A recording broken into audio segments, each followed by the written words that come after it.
Buenos días, iglesia. ¿Cómo están el día de hoy? Es un don, un regalo poder reunirnos, leer la palabra de Dios y colectivamente invitar a Dios a que transforme nuestras vidas, nuestros corazones, nuestras formas de ser. ¿Sabe que esta semana pasada fue el primer día de nuestro estudio bíblico Viviendo sin Miedo, que se lleva a cabo los miércoles? Fue maravilloso y me impresioné por la cantidad de ustedes que voluntariamente se sacrificaron y vinieron y estuvieron presentes, hambrientos para aprender las cosas de Dios. He escuchado múltiples testimonios realmente de lo asombroso que Dios aquí, lo que pasó aquí en el auditorio, a lo mismo que los niños, incluyendo mi hija, que una vez que fui a hablar con los niños el miércoles, ver lo que estaba moviéndose en su corazoncito, y fue maravilloso, como mi hija, que dibuja imágenes de cómo ve las cosas, de lo que escucha de Dios, y es hermoso ver esto. Y me encanta ver lo que Dios hace en las vidas. Una de las formas maravillosas de lo que Dios hace en este lugar. Ahora, Dios es maravilloso y se preparó una persona para venir a este estudio bíblico. Se juntaron un grupo de gentes para preparar y orar por este estudio bíblico que vamos a tener. Y lo que pasó es que una de las personas dijo, vamos, en mi espíritu siento como que voy a pedir al Señor que por lo menos 225 personas vengan a este estudio. Y eso fue por lo que se oró específicamente.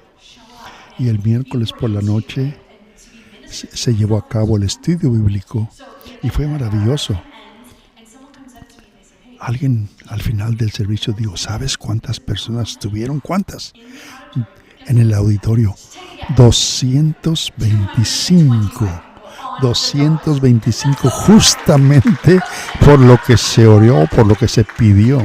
Increíblemente. Exactamente el número por lo que nuestro equipo había pedido. Ahora, si hubieran sido 50, hubiéramos estado contentos, animados. Pero la mano de Dios se ve y se muestra cómo está activa en nuestra iglesia. Y eso sin contar los 40 niños de guardería quinto grado que también estaban siendo ministrados de acuerdo a su edad apropiada.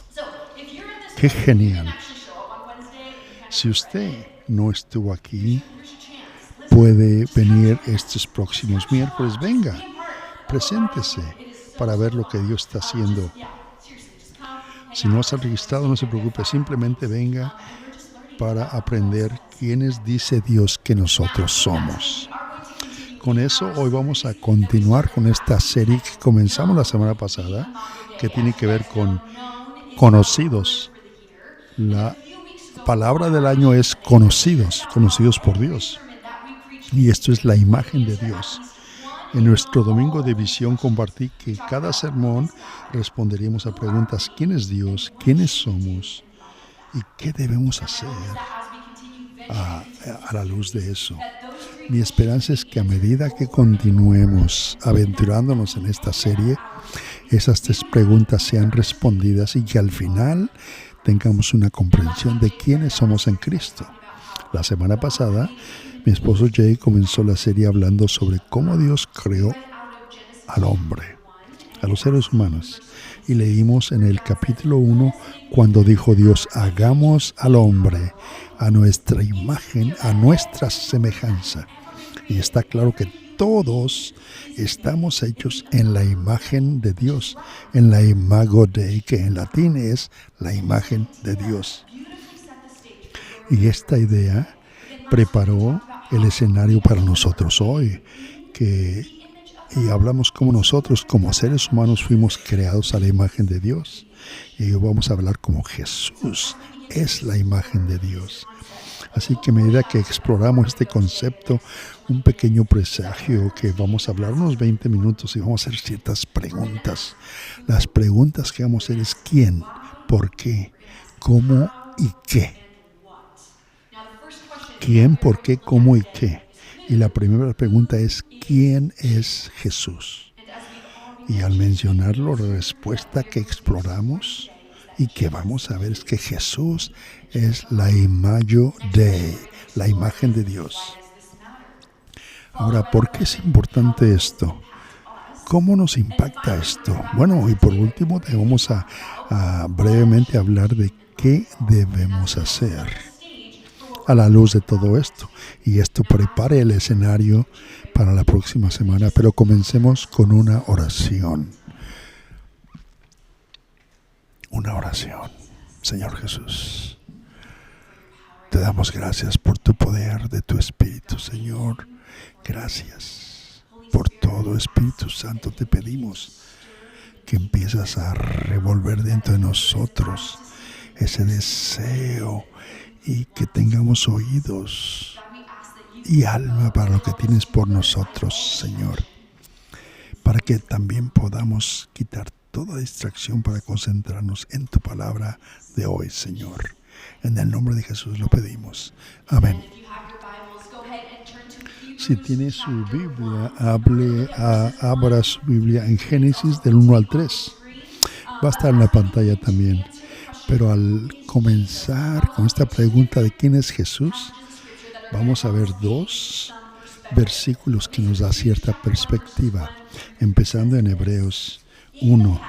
Dice que en el pasado Dios habló a nuestros antepasados por medio de los profetas, de diferentes formas, pero últimamente nos ha hablado por medio de su Hijo, a quien constituyó heredero y por quien también hizo el universo. El Hijo es el resplandor de la gloria de Dios y la representación exacta de Dios, de su ser, que sustenta todas las cosas.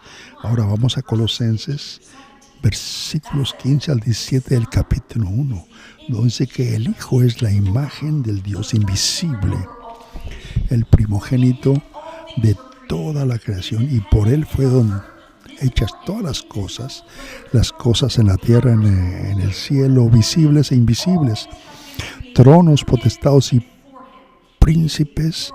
Todas las cosas fueron creadas por medio de Él y para Él. Él es antes de todas las cosas y en Él, como Hijo, es la imagen del Dios invisible. Para responder una vez más a nuestra pregunta, ¿quién es Dios? Bueno, la respuesta es, Él es la imagen de Dios. Ahora esta imagen, la palabra imagen, ¿qué significa?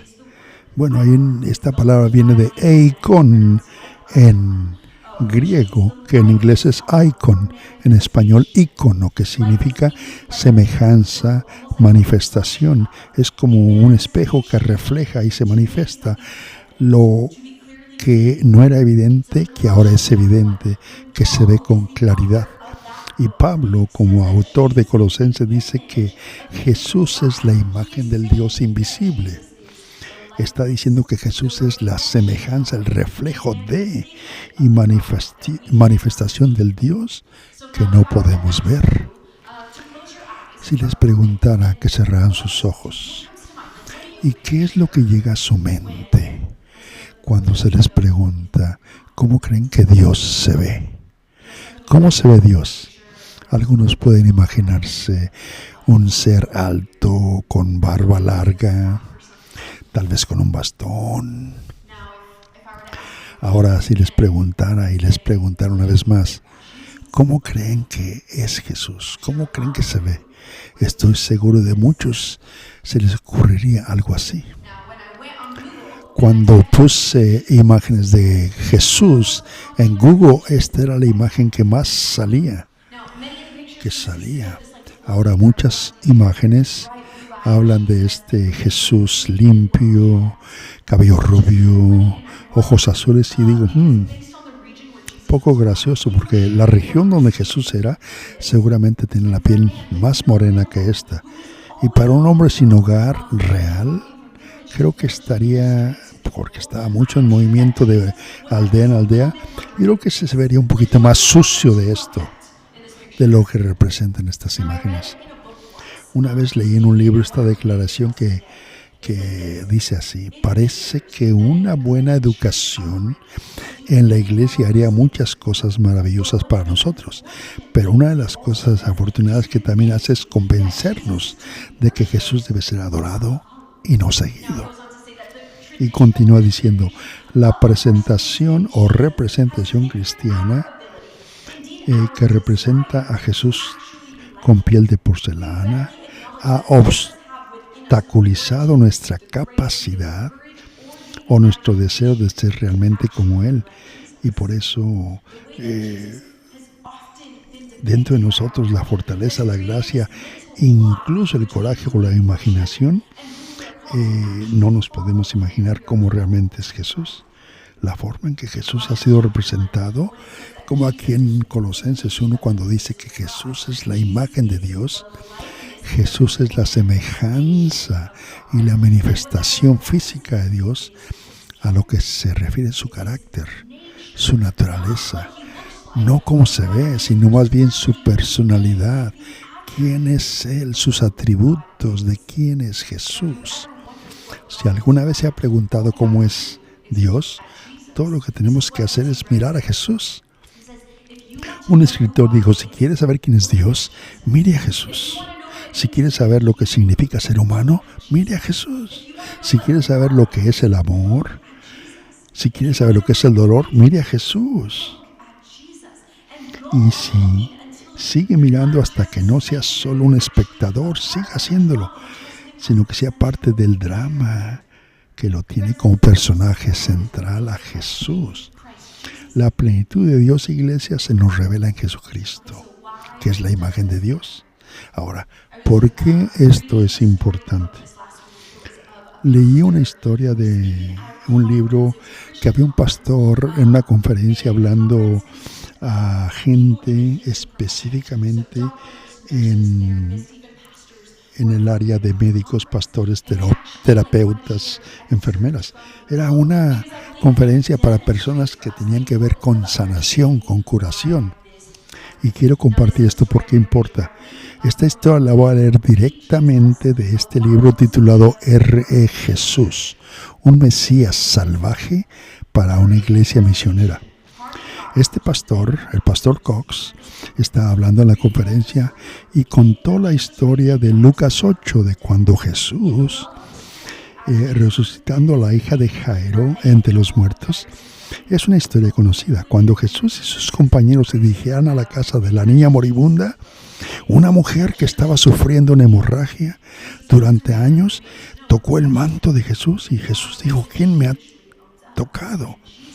Ella, que había sido sanada, se reconoce tímidamente y el Señor la sana y continúa a la casa de Jairo, donde la niña que había muerto la trajo a la vida de nuevo, la resucita.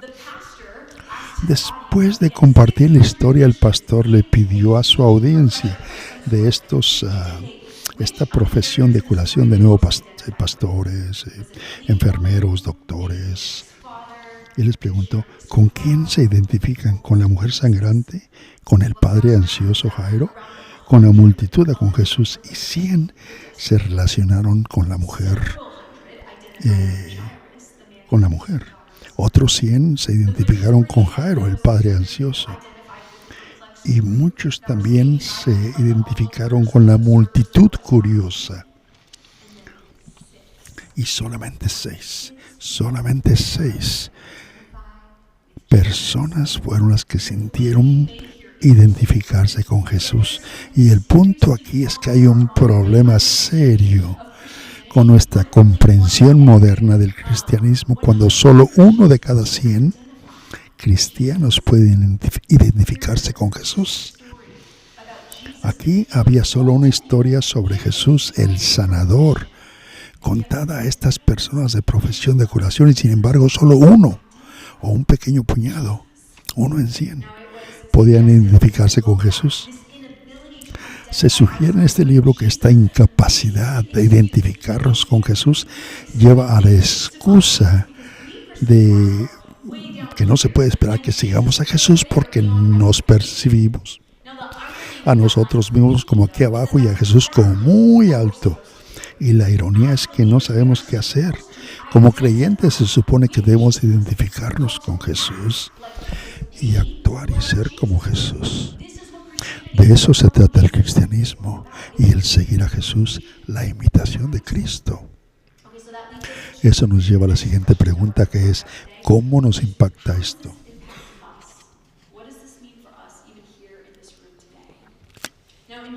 ¿Cómo nos impacta eso, aún aquí en la iglesia? En Génesis 3 vemos la historia de la caída, cuando Adán y Eva trajeron quebrantamiento, disfunción, corrupción. Y quiero mencionar algo que Pastor Jake, mencionó la semana pasada, que realmente me tocó a mí. Y tiene que ver con nosotros, ustedes y yo. Somos todos parte de la amada creación de Dios. Y esa idea es de que si bien el pecado entró al mundo, no borró la imagen de Dios, sino disfiguró la imagen de Dios en todos nosotros, y por ese pecado ya no éramos capaces de revelar la imagen de Dios como supuestamente y originalmente fuimos. Ya no podíamos relacionarnos, ya no podíamos reflejarlo, representarlo como fuimos hechos para representarlo aquí en la tierra. Ya no podíamos gobernar en su nombre, en la forma que Él nos hizo gobernar, o cumplir el sentido y el propósito de nuestras vidas si se nos dejaba solos.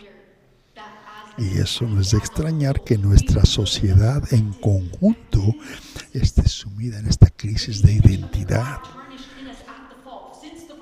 Con la imagen de Dios manchada, vemos aquí en capítulo 3 que al menos que invitemos activamente a Jesús en nuestra vida para reparar lo que está roto, buscamos nosotros enmendar, arreglarnos a nosotros mismos y mirar al mundo para que nos defina. Miramos las cosas creadas, pero no al Creador. Y nos hacemos o lo hacemos perdidos y sin guía. Es como un ciego guiando a otro ciego. Y nuestro propio quebrantamiento, con esto tratamos de restaurarnos nosotros mismos, pero es como si todo lo que estuviéramos haciendo es andar a tientas en la oscuridad, tratando de redibujar un retrato cuando ni siquiera tenemos idea de cómo se ve Dios. Mas sin embargo, Dios no nos abandona, porque su plan creativo, como portadores de su imagen, usted y yo, caímos en pecado. Pero ¿cómo lidió con ello? Dios envió su propia imagen.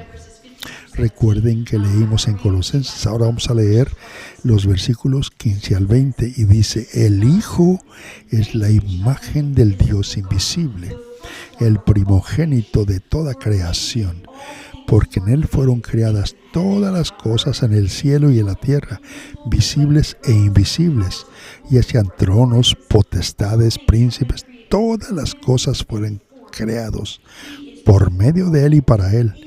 Él era antes de las cosas y en Él todo subsiste.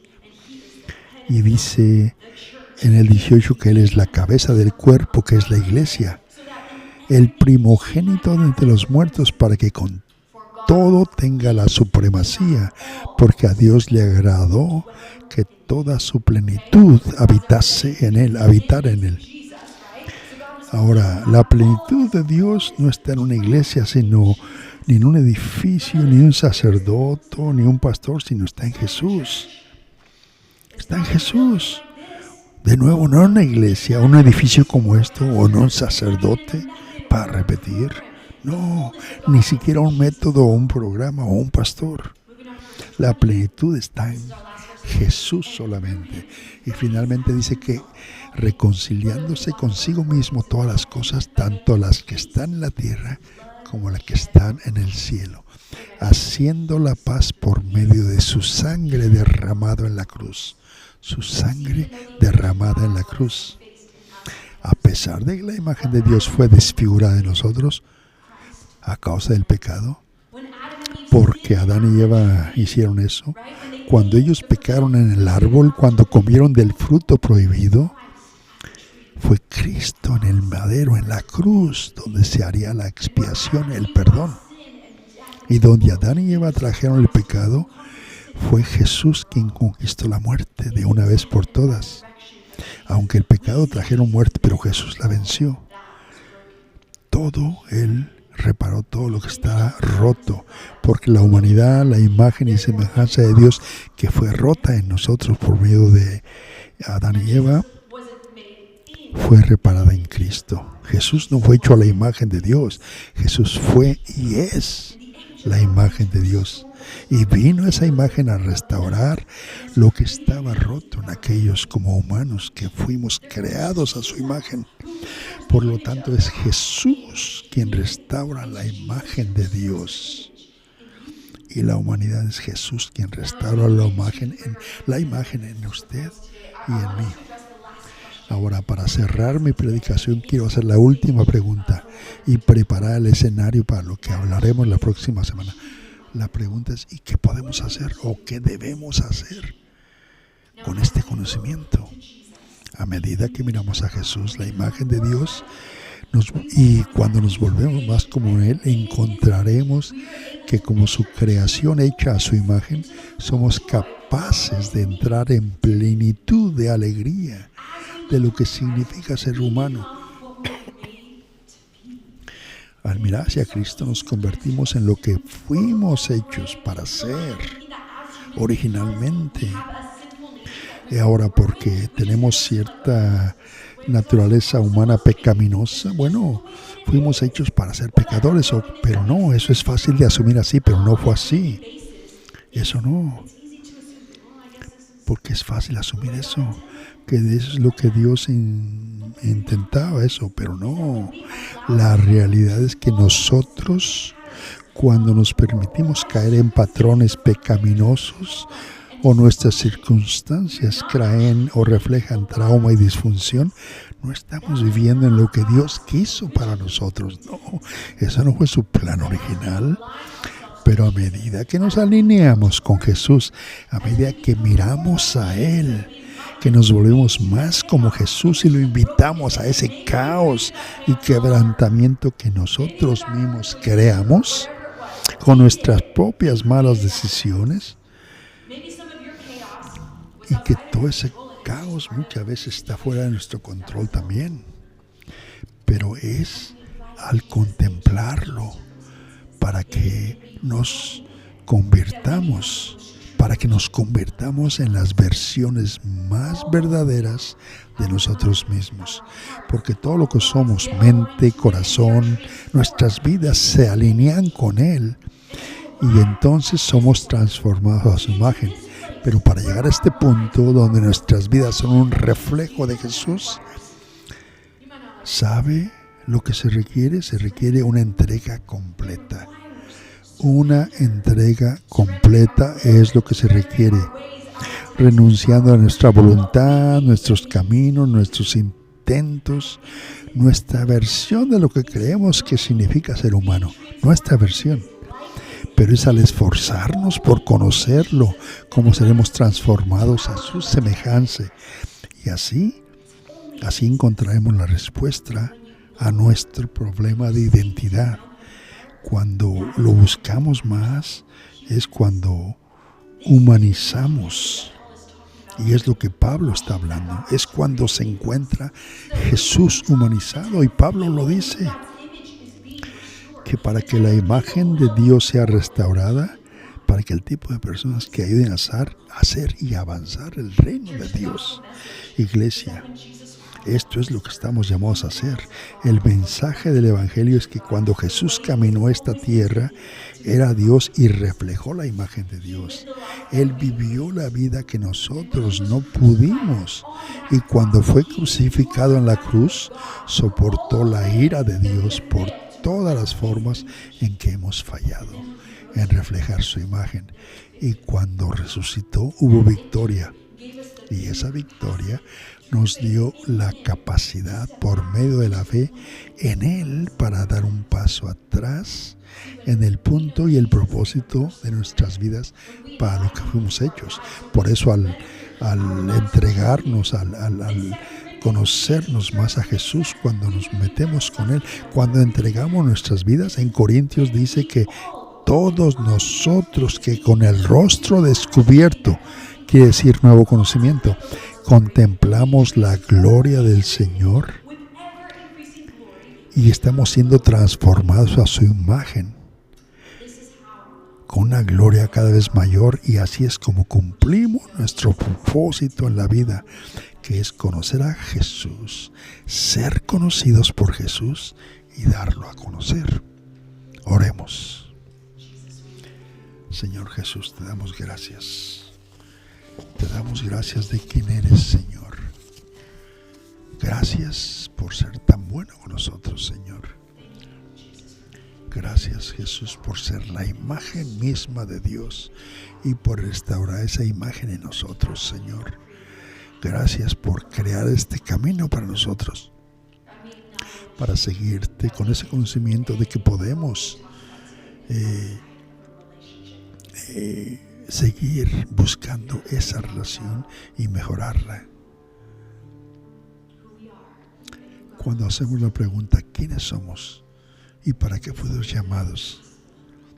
Es imposible vivir como el mundo lo quiere, pero Dios intentó de una forma específica de que tuviéramos una relación con Jesús, porque fuera de Él estamos sin identidad. Si usted está aquí y usted reconoce, ¿sabe qué? Creo en Dios. Hay mucha gente que cree en Dios. Aún los demonios creen en Dios. Pero seguir a Jesús es una cosa mucho más diferente. Es entregarse, es rendirse a Él.